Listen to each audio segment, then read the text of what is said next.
Deus abençoa. Pertinho da minha casa. Você vai ter a criatura. É Ipatinga, vai ser aqui em Ipatinga, gente. Você falou Ipatinga, é professor também. Nossa, ali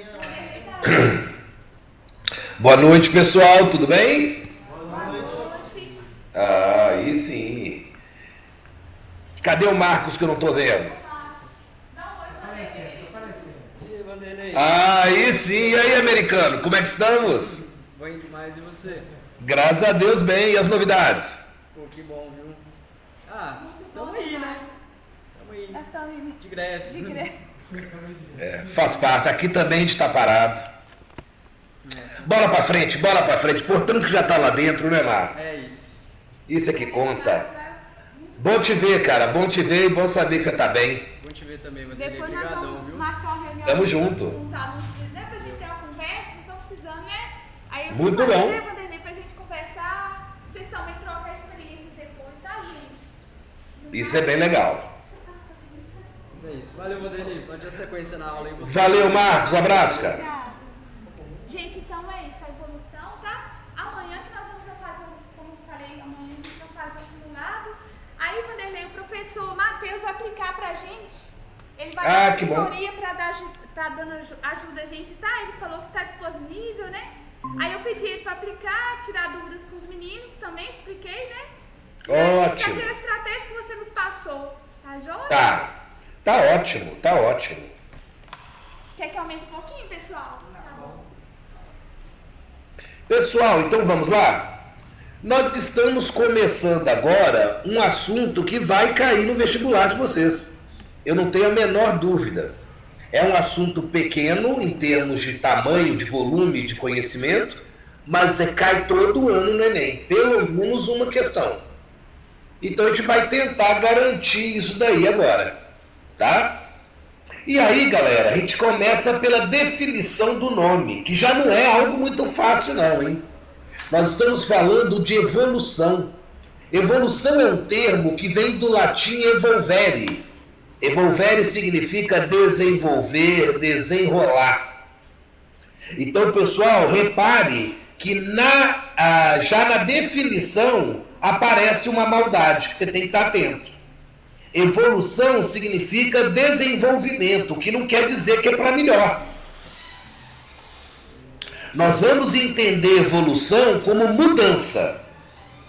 Se é para melhor ou para pior, cada caso é um caso. Depende do ambiente que o cara está, qual é o tipo de característica, enfim, depende de uma série de coisas. Então, a partir de quando eu falar em evolução com vocês, dentro da biologia, não vai significar necessariamente melhoria. Vai significar mudanças. Tudo bem até aí? Sim. Mas para a evolução, galera, não interessa apenas qualquer mudança, não. Só interessa aquelas mudanças que podem ser passadas para os descendentes. Aquelas que são genéticas e herdáveis. Até porque, galera, quem evolui não é a espécie. Desculpa, não é o indivíduo. É a população, é a espécie. Então a melhor definição que nós temos para evolução é que evolução é sinônimo de mudanças. Mudanças nas características genéticas herdáveis de uma população. Sacanagem, galera, porque eu tinha uma brincadeira bacana que eu fazia com esse assunto e eu tive que parar. Quando a definição de evolução evoluiu, sem querer fazer trocadilho, e veio para essa definição atual, aí eu tive que parar de brincar. Qual que era a brincadeira? Eu chegava na sala e dava um jeito de cutucar a turma, caçar uma briga com a turma. Aí alguém me vaiava, alguém mexia comigo e falava assim, opa, baixa a bola. Vocês estão esquecendo de um detalhe importante. Eu sou a evolução da espécie. Vocês estão um degrau abaixo de mim, baixa a bola. Aí eles riam, né? E eu falei assim, vocês estão duvidando? Eu provo o que eu estou falando.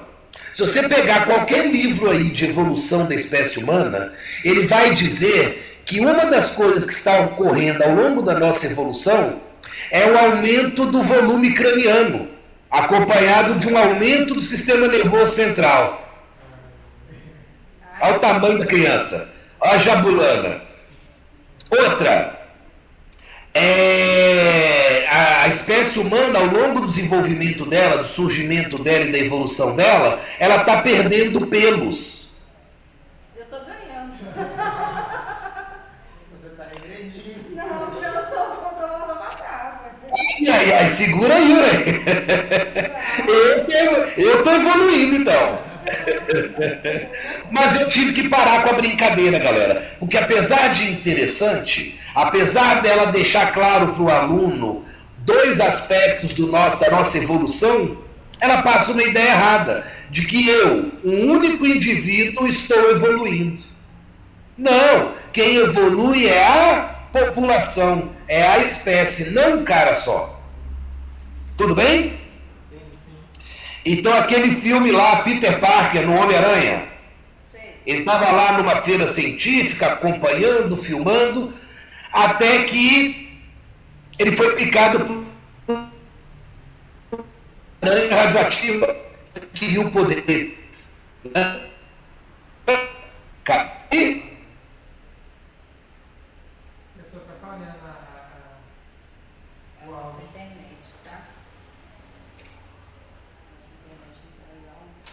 Não estamos te escutando. pessoal, Tá falhando. Não gosto de chá.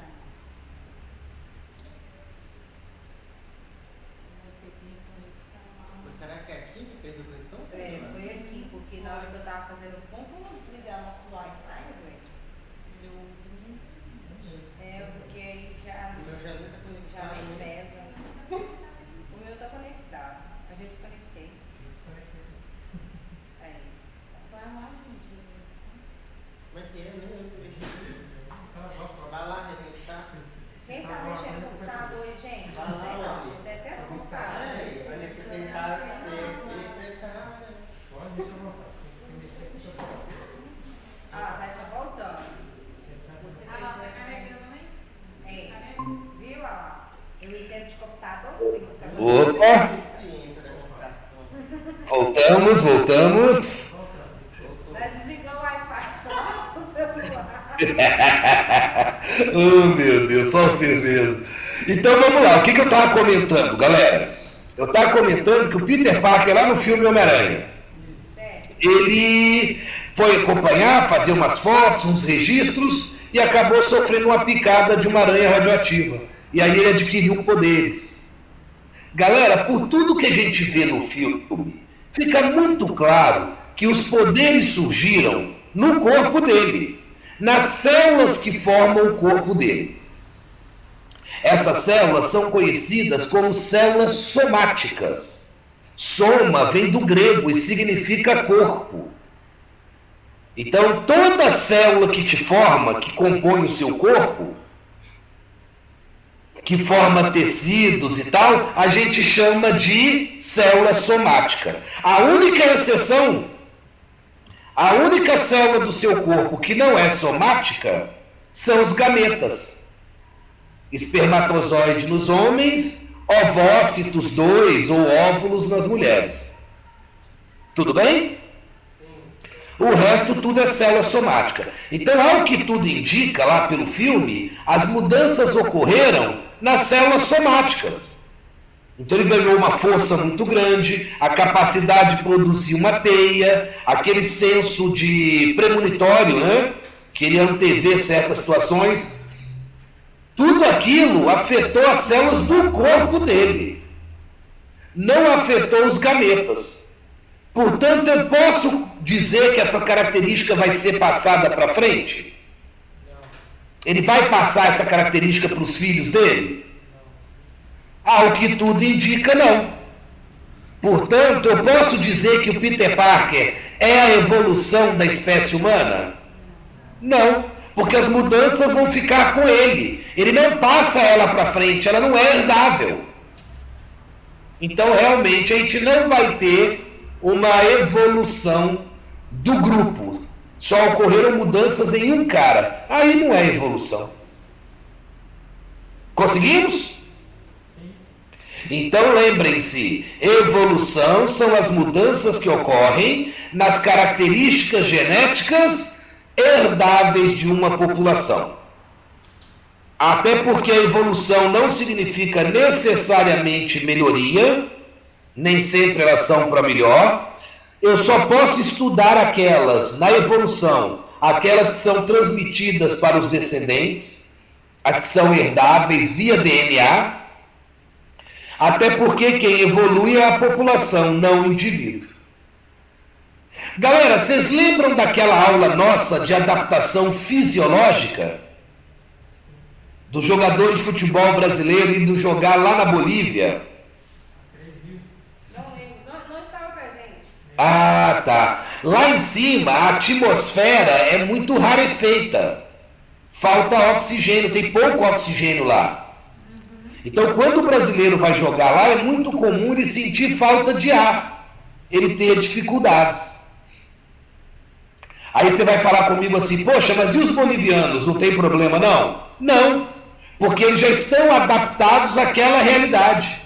Eles aumentam a produção de glóbulos vermelhos para transportar oxigênio, eles aumentam a frequência respiratória, eles se acostumam a respirar mais depressa, para tentar pegar mais oxigênio.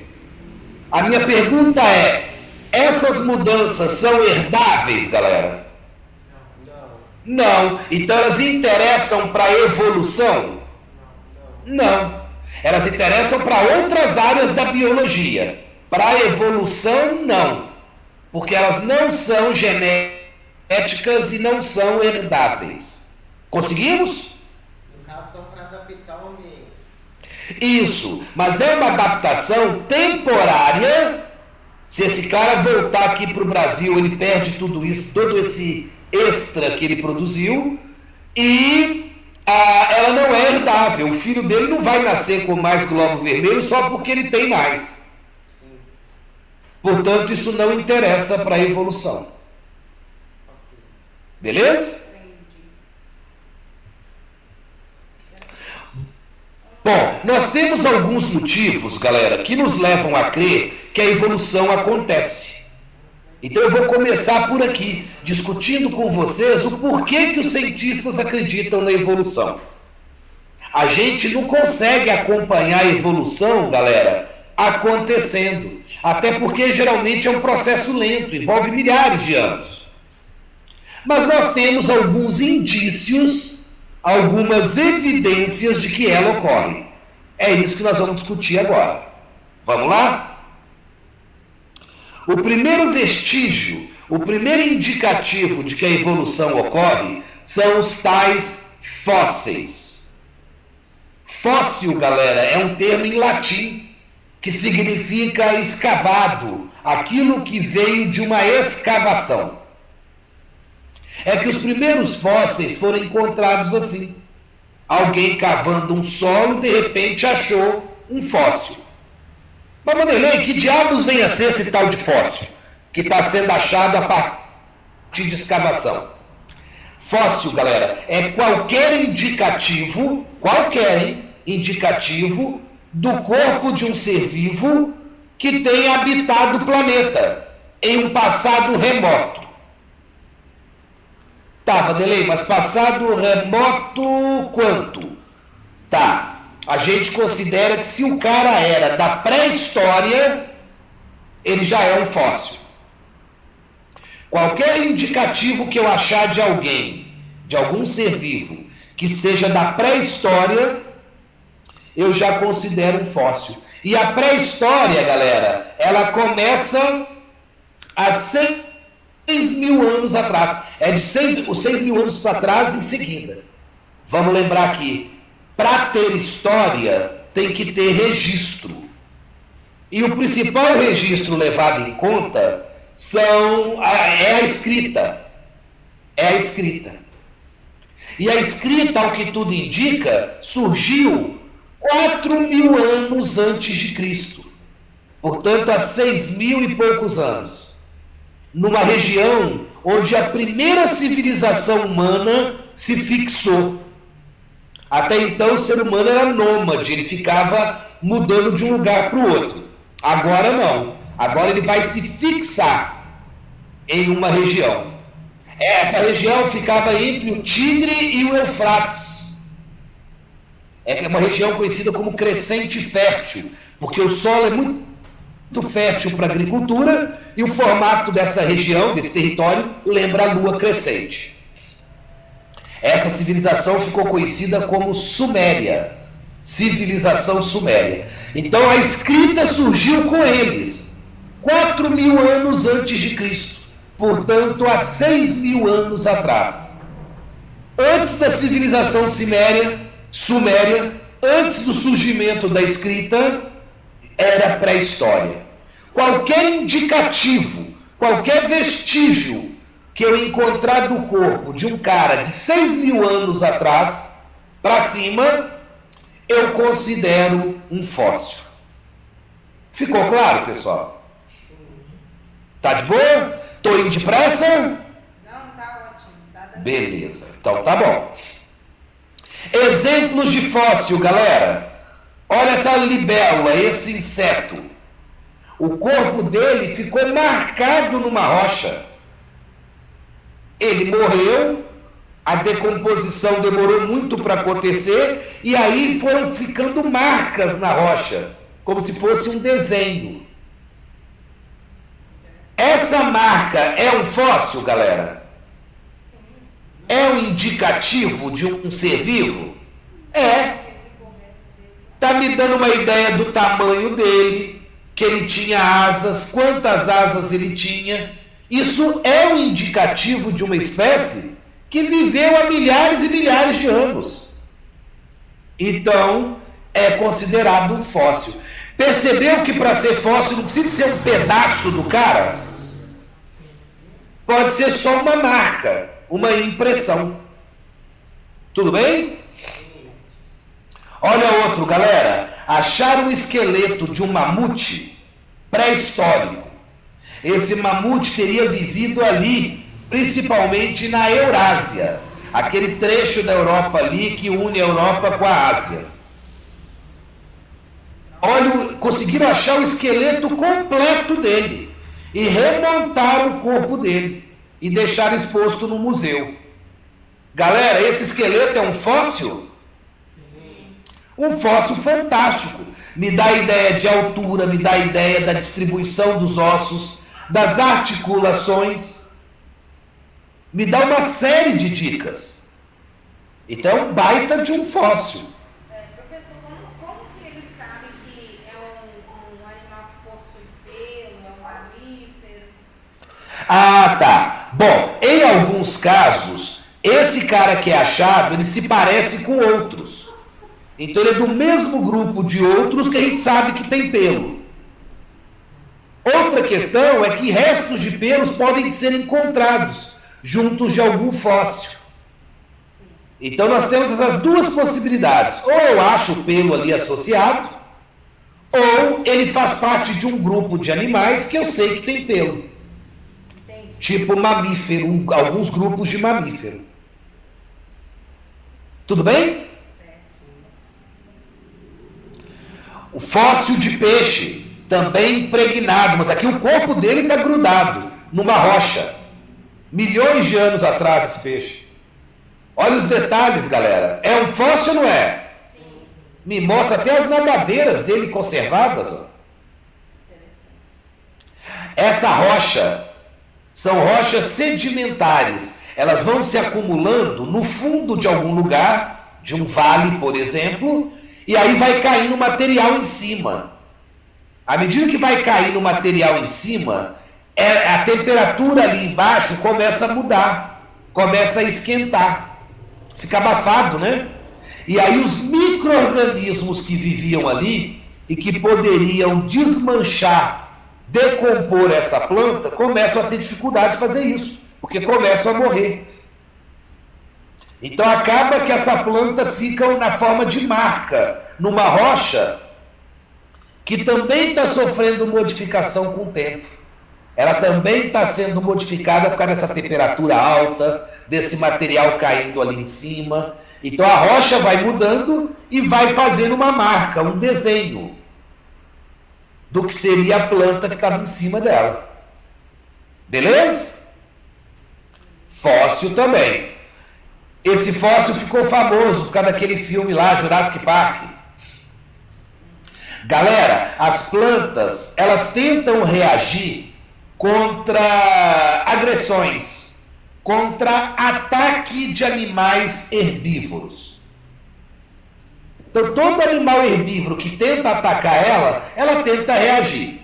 Tem várias formas dela reagir. Uma delas, ela liberar uma substância chamada resina. E essa resina, ela é grudenta, ela parece um leite, ela é meio pastosa, líquido, mas já indo para o pastoso. Tá? Bem, geralmente tem um aspecto de leite mesmo, é branquinho. Ele joga isso em cima do cara.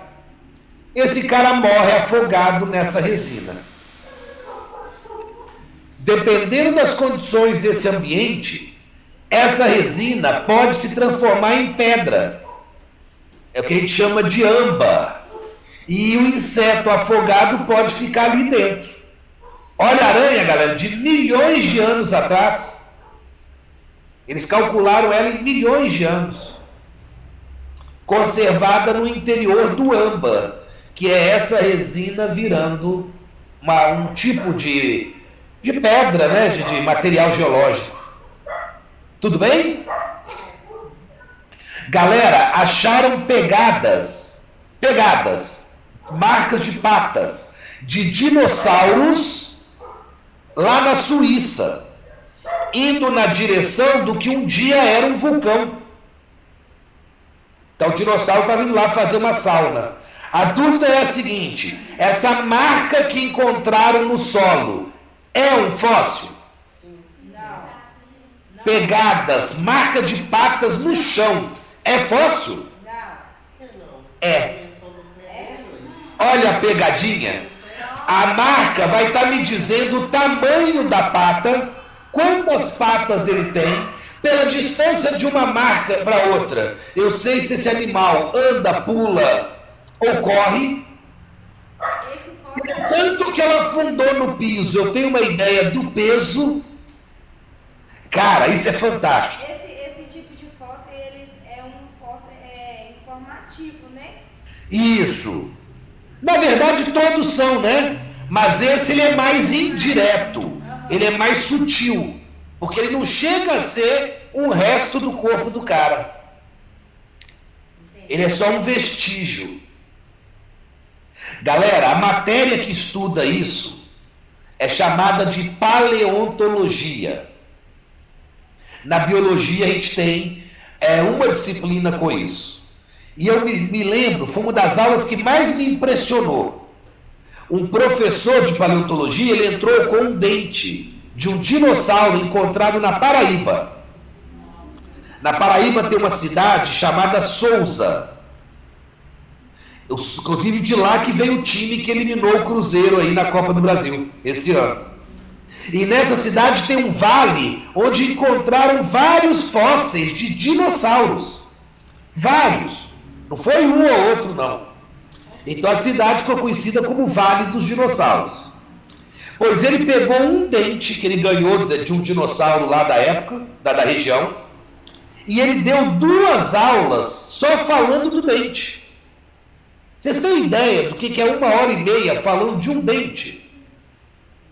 Ó, pelo tamanho do dente, pelo formato, ele ficava em tal posição, ele servia para rasgar o alimento, e provavelmente tinha outro na posição tal e tal da boca. Como esse dente é importante para rasgar tal tipo de alimento. Então esse cara se alimentava dessa coisa. Repare que a base dele é um formato assim, então ele se encaixava na mandíbula de tal forma. Foram 2 aulas falando do dente.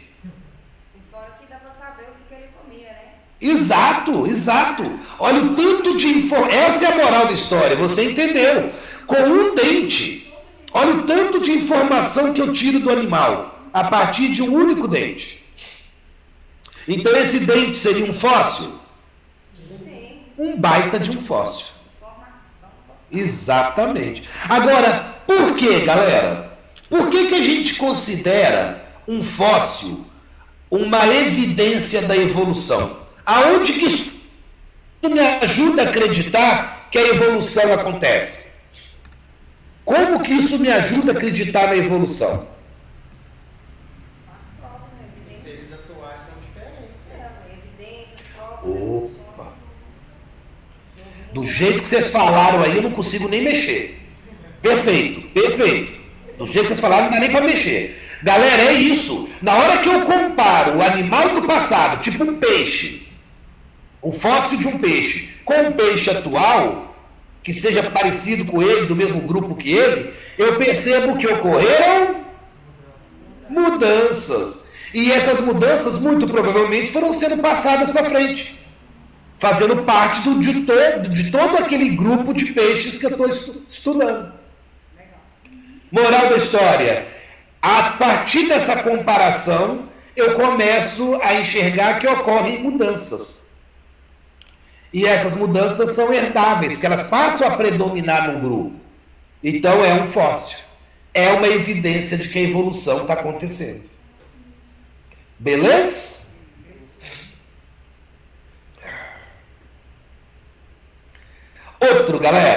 Outra evidência da evolução, ela é conhecida como órgãos ou estrutura vestigiais. Muita atenção para essa. Essa é muito legal. Galera, existem órgãos que aparecem em vários seres vivos diferentes. Certo ou errado? Vou dar um exemplo bobo aqui, tipo, sei lá, coração. Até minhoca tem coração, velho. Inclusive, minhoca tem 10 corações. Eu nunca ouvi falar de uma minhoca que morreu de infarto, porque ela perde um, tem 9. Demora a morrer. Não é? Ela tem 9 corações. Claro, não é igual ao nosso, mas faz o papel do nosso coração. E o coração Que é- fica no bumbum dela. Ele fica no dorso, ele vai até lá. E ele fica, tem 5 que ficam na parte de cima, como se fossem as costas, e 5 que ficam na região ventral, ali na barriga. Né? Então tem órgãos que aparecem em várias espécies. Beleza. Outro exemplo. Ixi, caiu de novo? Ah, voltou. Outro exemplo, galera, é um tal de apêndice. O apêndice é um órgão que aparece em cavalo, coelho, na gente. Vários grupos. Curiosamente, em alguns desses grupos fica muito clara qual é a função desse órgão. Mas em outras espécies não fica tão claro assim. Ele não faz aquilo que é esperado para ele. Por exemplo, deixa eu melhorar isso. O apêndice lá no coelho, ele é bem desenvolvido, ele é bem grande. E lá está muito claro para a gente para que ele serve. O apêndice, galera, serve de moradia para algumas bactérias. Bactérias que recebem uma parte do carboidrato que o coelho come, mas que ele não é capaz de digerir. É a celulose. O coelho não dá conta de digerir a celulose. Então ele come ela de trouxa que é. Só que, para a sorte dele, lá no apêndice dele existem bactérias. Elas pegam essa celulose e quebram a celulose em glicoses. E ao fazer isso, o que acontece, galera? Essas bactérias disponibilizam glicose para elas mesmas e para o coelho. Então o coelho acaba tendo o apêndice como um local de moradia de bactérias que vão fazer a digestão de celulose para ele. Tudo bem? Nós temos apêndice? Sim. E ele faz isso também? Não, exato. Então, na gente, galera, o apêndice não tem aquela função que era esperada para ele. Então, a gente fala que o apêndice, ele não tem a função primária Aquela que é a primeira, a que a gente espera que ele tenha no ser humano, que é ser ambiente para essas bactérias morarem e digerirem celulose. Moral da história, na gente, o apêndice é um resto de um órgão, é um vestígio, é um órgão vestigial. Conseguimos entender? Então, o órgão vestigial é aquele que está presente num organismo, mas não apresenta a função esperada para ele. Ele pode ter outras funções, mas aquela que é esperada para ele não tem. É o nosso caso, do apêndice. Quer ver um outro exemplo legal? Cox. Nunca perdi um jogo de forca com esse nome. Cox. C-O-C-C-I-X. Galera, você sabe onde é que fica esse osso? Próximo do quadril. Isso. Já no quadril, na verdade. Ele é o último ossinho da coluna. Ele é conhecido como ossinho da alegria. Porque uma pancada ali, você chora e ri ao mesmo tempo. E ele quer. E é engraçado, né? Que ele tem uma facilidade de ter uma fratura, né? Ele é pequeno, ele é muito frágil. Ele não é compacto. Uma pancada bem dada ali já pode quebrar fácil, é verdade. Fácil. E engraçado. Galera, alguém já tomou uma pancada nesse osso? Eu já caí, né? Então você sabe o que eu estou falando. A dor é absurda. Gente, eu tenho até vergonha de contar essa história, mas vamos lá. Eu morei 7 anos em Vitória. A minha adolescência foi basicamente em Vitória, aí no Espírito Santo. E aí eu jogava muito futebol de praia. Disputava torneios e tal. Eu era aquele jogador nojento. Pra vocês terem uma ideia, eu chegava no jogo e perguntava: quem é o craque do outro time? Quando eu descobria quem era, eu falava: eu vou marcar. Ué, por que você marcava bem? Não. Mas em 5 minutos, geralmente, eu fazia esse cara ser expulso. Eu cuspia nele. Eu dedava ele. Eu falava da mãe dele até ele me bater. Quando ele me batia, eu gritava, esgoelava no chão, o juiz vinha e expulsava o cara. Pronto. Mas você tinha Todd, né, meu filho? Não, pois é. Não tenho orgulho de falar, não. Mas moleque não tem nada na cabeça, ela. E eu me lembro que um dia, num jogo, eu fui caçar briga com o cara. Então eu comecei a cuspir no cara, a dedar o cara, eu fiz um inferno com o cara. E o cara me deu uma butinada, que eu falei: pronto, ele vai ser expulso de cara. Eu tinha até um macete, galera, eu tirava o pé do chão, aí o cara batia, eu voava. E o risco de lesão era pequeno, porque eu não estou com o pé firme. Então, quando eu estava caçando briga com o cara e sabia que o cara ia fazer isso, eu já ficava de olho. Quando ele chegava junto para bater, eu já tirava o pé do chão. Esse dia eu voei, cara, caí no chão gritando e rindo. Falei: nó, pela pancada e pelo voo que eu dei, o juiz já vai expulsar ele de cara. Nem vou precisar de continuar caçando briga com ele. Nem vou precisar de apanhar de novo. Mas você acredita que não? O juiz só deu amarelo para ele. E para piorar, o juiz começou a ficar com medo de expulsar o cara. Então o cara foi batendo e nada do juiz expulsar. Chegou uma hora que eu tinha percebido, né, que meu plano tinha dado errado. Eu tentei até negociar com o cara. Falei: cara, vamos parar por aqui? Eu não estou aguentando apanhar mais. Eu tentei te fazer ser expulso. Se eu não conseguir, vamos parar por aqui. Eu não estou aguentando mais. E o cara batendo. Aí eu me lembro que teve um lance que a bola saiu na linha lateral, a favor do meu time. Aí um cara pegou a bola para bater o lateral. Nisso, esse cara veio e me deu um tapa no peito e ficou me segurando. Aí eu virei pro juiz: mas juiz, não é possível que nem isso você tá vendo, pô. Eu fiquei cutucando o juiz para ver se expulsava, né? Quando eu falei isso, o cara tirou o braço. Aí eu corri e gritei pro cara do meu time: bate o lateral logo. O cara bateu. Com isso eu saí correndo e o cara atrás de mim. Velho, quando o cara viu que não ia alcançar mais, ele deu um passo mais largo e fez assim com a perna, ó. Levantou me dando uma joelhada. Não pegou em cheio, não pegou com força, mas pegou aonde? No cóccix. Velho, eu consegui correr e agachar ao mesmo tempo. Eu já cheguei no chão chorando e rindo. Aí a galera chegou perto e falou, peraí, você tá chorando ou rindo? Aí eu fiz assim com a mão, ó, nem responder eu conseguia. Eu só fiz assim com a mão, ó, as duas coisas. A dor é estúpida. Vocês estão rindo, mas eu fiquei 3 meses, galera, sentando de banda. Eu não conseguia sentar reto, não. Eu tinha que sentar só numa nádega assim e empinar, porque eu não aguentava jogar o peso em cima do osso. Então a dor é horrível, velho, a dor é horrível. Bom, a minha pergunta é, por que esse osso dói tanto e qual é a função dele? Essas duas coisas estão ligadas. Agora eu não sei responder. É porque a gente não Esse tem mais osso, o rabo. galera. Ai, Oi? É porque a gente não tem mais o rabo. Repete, por favor, que deu um pico aqui. É porque nós não temos mais A gente não- rabo.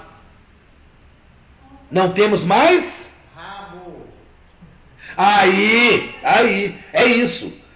Galera, o cóccix é o primeiro ossinho, a primeira vértebra da cauda de um animal. Só que nós não temos cauda, então esse ossinho faz o que se espera dele? Não. Ele não é a primeira vértebra de uma cauda. Não da gente. Então, ele é um órgão vestigial. Vanderlei, mas ele não tem função nenhuma? Até tem. Ele é interessante do ponto de vista de estruturar.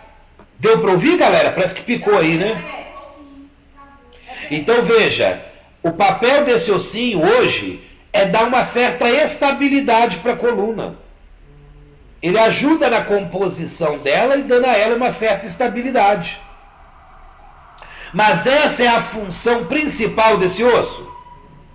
Não. A principal é formar uma cauda. Por isso ele tem muita terminação nervosa. É para comandar o movimento da cauda. Mas a gente não tem cauda mais, então fica só a dor mesmo. engraçado. Quando a gente toma uma pancada. Sério mesmo que é cauda? Oi? É sério isso mesmo? Cauda? Mas não era a gente. Eram as espécies que deram origem a gente.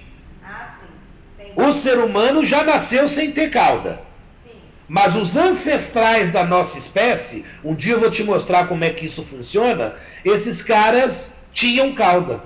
Eles eram logo matar, então. Tipo isso. Só que eram pequenos. Sim. Eram muito pequenos. E viviam em cima de árvore comendo inseto. Fruta e inseto. Macaco, então. É.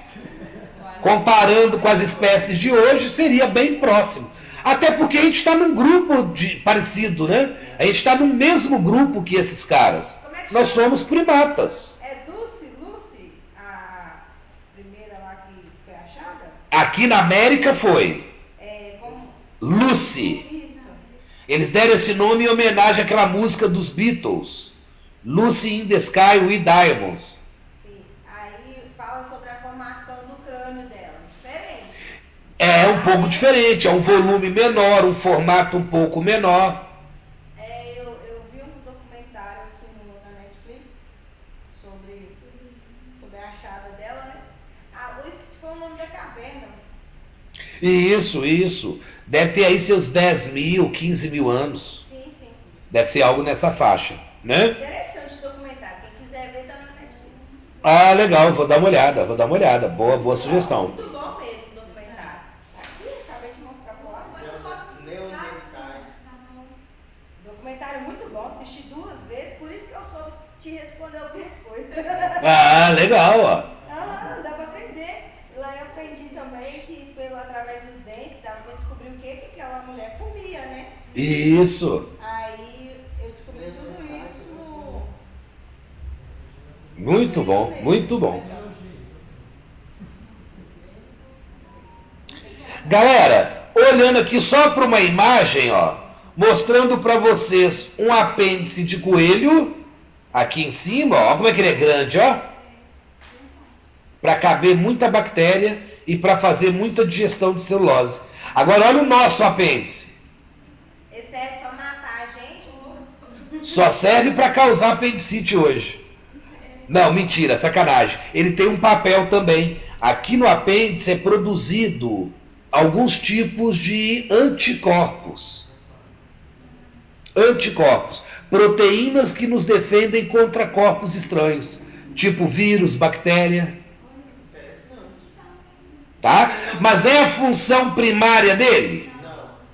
Então eu continuo classificando ele como órgão vestigial. Então percebam, galera, que órgão vestigial não é aquele que não tem função. É aquele que não tem a função primária, aquela que era esperada para ele. Mas ele pode ter outra. Essa é a ideia. Tudo bem? Para fechar a aula de hoje, vamos falar da embriologia comparada. Onde a gente... não, desculpa, galera. Desculpa. Por quê, hein? Por que o órgão vestigial é considerado uma evidência de que a evolução acontece? Por que a existência de órgãos vestigiais numa espécie me faz acreditar que essa espécie evoluiu? Uai, porque a mudança já não existe ali mais, ela já não está mais ali, mas tem evidência que ela esteve ali. Porque não tem mais a necessidade dela, no caso. Aí houve uma evolução. Eu acho que é um pouco por aí. Tipo assim, o órgão ainda está ali. Tanto é que eu estou chamando ele de órgão vestigial. Mas ele não tem a função esperada. Isso quer dizer que esse órgão mudou. Evoluiu com o tempo. Isso quer dizer que esse órgão mudou. E se mudou é sinal que a espécie está evoluindo. Até hoje, o ser humano... Perfeito. Continuamos em evolução. A evolução, porque eles estão fazendo essas pesquisas através dos crânios, né? Isso. Para entender como foi a evolução até agora e para tentar imaginar como que ela vai ser a partir de agora. Exatamente. Então a gente olha para trás para tentar entender se existe uma tendência. E a partir daí imaginar como que vai ser o ser humano daqui a um tempo. Beleza?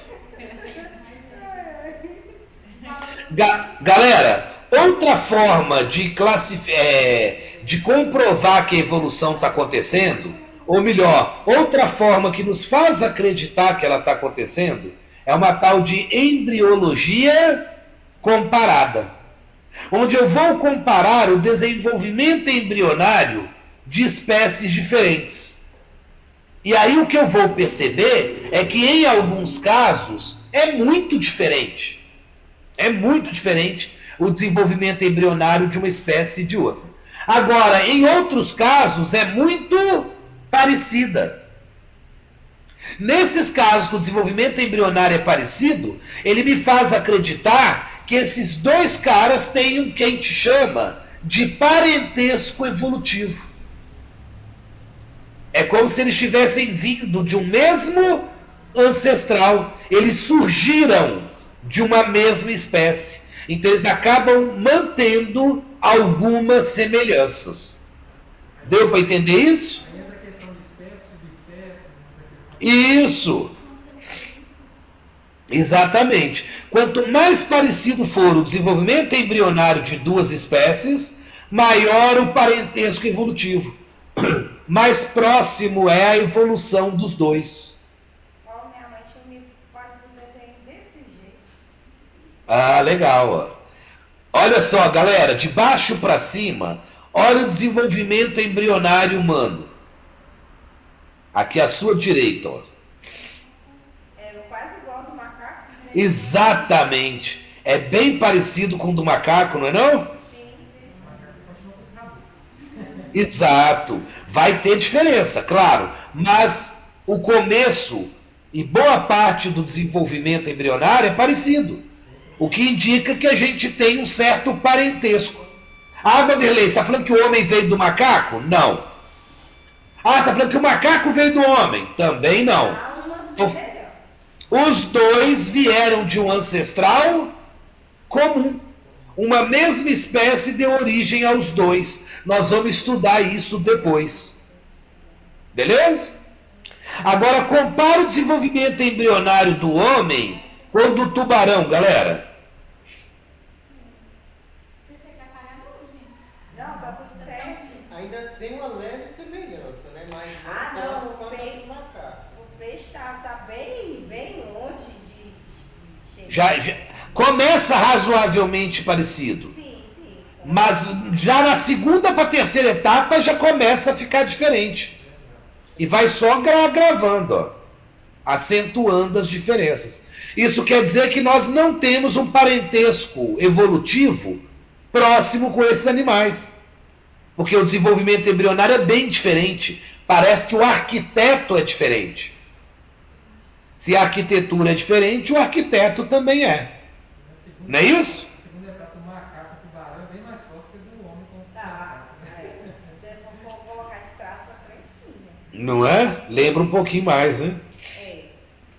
Última, galera, que acabou dando tempo. Bioquímica comparada. Assim como eu posso comparar o desenvolvimento embrionário de espécies diferentes, para ver se eles têm parentesco evolutivo, para ver se isso me dá a dica de que eles vieram da evolução de uma mesma espécie, eu também posso fazer isso com moléculas, principalmente DNA e proteínas. Assim, quanto mais parecidas forem essas moléculas, maior o parentesco evolutivo. Maior a tendência, maior a evidência de que essas duas espécies vieram de uma mesma espécie. Elas têm... Oi? Nós estamos aqui. Ah, boa. Ela que está dando muito pico. Elas têm o mesmo ancestral comum. Eu coloquei um exemplo aqui de DNA, mas ele é um pouco confuso. Vamos para esse exemplo aqui que está mais fácil de entender, ó. Gente, eu peguei uma proteína chamada citocromo C. Essa proteína aparece nas mitocôndrias de várias espécies. Aí, galera, na hora que eu pego o citocromo C do homem e comparo com o citocromo C do chimpanzé, eu percebo que não tem diferença. A quantidade, a sequência e os tipos de aminoácidos que aparecem nas duas proteínas é o mesmo. É o mesmo. Então é daí que eles tiram, né? Que o homem veio do macaco, aquela dúvida toda, né? Isso, que não veio. A evolução já deixa claro, não veio. Mas os dois, homem e macaco, vieram de uma mesma espécie. Teve uma espécie que deu origem aos dois. Então, então, no caso, teriam duas vertentes. Um pode ser que veio de uma espécie, né, os dois, mas também pode ser uma questão de processo evolutivo por adaptação. Não. Tem que ter vindo de outra espécie. Independente disso. Independente disso. Agora, durante esse processo, de uma espécie originar outra, a gente consegue perceber que tem a necessidade de adaptação, seleção natural. Nós vamos discutir isso tudo. Lá no documentário também que fala sobre isso. Pois é. Então, tem isso. Mas o pontapé inicial é uma espécie dando origem a outras. E essas outras, então, vão ter algumas semelhanças. Porque vieram de uma mesma espécie. Tudo bem? Galera, quando eu comparo o citocromo C do homem com o do gorila, já tem uma diferença, ó. Tem uma mudança de um aminoácido ali. Quando eu comparo o citocromo C do homem com o citocromo C do macaco gibão, gibão é o ídolo das mulheres românticas, viu? É o ídolo das mulheres românticas. Eu vou pesquisar, que eu não conheço esse macaco, não. Esse macaco, ele atingiu o auge da monogamia, o macho. A ideia é a seguinte, ele escolheu uma fêmea para acasalar, para ter filhos, para ficar com ela. Sim. Se ela morrer, ele não arruma outra. Era ela. Então não, o homem vai dar. Aí ele vai ficar viúvo. Ele não vai atrás de outra. Então quem é romântica acha isso lindo. Né? Tadinho do gibão. E aí ele vai ficar sozinho pro resto da vida. Porque ele escolhe uma. Se algo acontecer, paciência. Beleza? Eu tenho certeza que desse macaco aí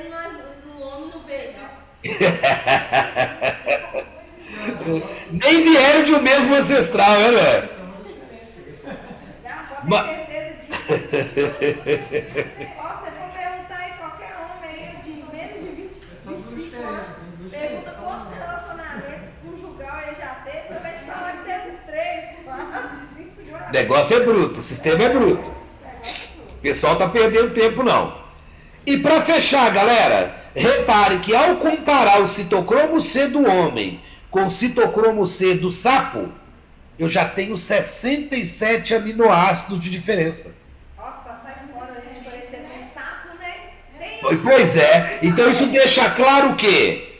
Que nós trilhamos um caminho evolutivo muito parecido com o do chimpanzé, do gorila, do gibão. Mas muito longe, muito diferente do caminho, da evolução sofrida pela galinha, pelo canguru e pelo sapo. Então, quanto maior a semelhança entre as moléculas, maior a relação evolutiva entre as espécies. Isso quer dizer que elas tiveram um parentesco, elas têm um parentesco evolutivo. Elas vieram de uma mesma espécie. Eu acho que é tudo seres vivos, por isso que é da mesma espécie. Conseguimos? E aí eu vou parar aqui, galera. Nosso horário já estourou. E esse daqui é um pouquinho mais difícil. Eu tenho que pegar vocês de mente fresca. Homologia. Então dá uma lidinha na matéria para a próxima aula, ok? Só para a matéria ficar fresca na cabeça de vocês. E na próxima aula a gente já fecha evidências da evolução e já começa a falar das teorias da evolução. Lamarck, Darwin Wallace, neodarwinismo. A gente vai começar a entender um pouco sobre isso. Cultura de ovos semelhantes que desenvolve a partir Mas se ler o que vem antes já me ajuda muito, porque dali eu já arranco com vocês. Ok. Tá joia? Então, pessoal, um abraço para vocês, boa semana, até segunda-feira, se Deus quiser. Obrigado. Valeu, abraço. Nossa, as aulas foi maravilhosa. Aí, gente, Matheus amanhã vem, tá? Sessão de manhã, vai ser muito legal. Que Esse Matheus. Ele vai auxiliar nas monitoриas.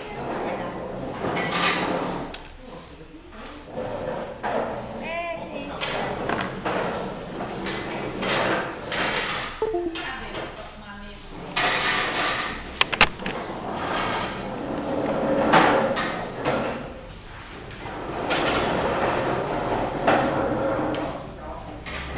ah, eu nunca sei arrumar essa Elas vão